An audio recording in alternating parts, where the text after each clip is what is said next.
ఈశానాం జగతోస్య వెంకటపతేర్విష్ణోః పరాం ప్రేయసీం తద్వక్షస్థల నిత్యవాసరసికాం తక్షాంతి సంవర్ధినీం పద్మాలంకృతపాణిపల్లవయుగాం పద్మాసనస్తాం శ్రియం వాత్సల్యాది గుణోజ్వలాం భగవతీం వందే జగన్మాతరం అని.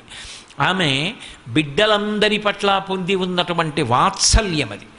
ఆయన యొక్క దయయే లక్ష్మీదేవిగా పిలవబడుతుంది. అందుకే ఆయన గుండెల్లో స్థానాన్ని పొందింది ఆ తల్లి. పరాశర భట్టర్లు శ్రీగుణరత్న కోశం చేస్తూ అంటారు, ఉల్లాస పల్లవిత పాలిత సప్తలోకి నిర్వాహకో రకిత నీమకటాక్షలీలాం శ్రీరంగ హర్మ్య తలమంగళ దీపరేఖాం శ్రీరంగరాజ మహిషీం శ్రియమాశ్రయామహ అంటారు. ఆ తల్లి 7 లోకములను కూడా హేళగా తన కడగంటి చూపు చేత ఐశ్వర్యాన్ని ఇచ్చి, తేజస్సునిచ్చి, చైతన్యాన్నిచ్చి, ఫలవంతం చేసి, సంపదనిచ్చి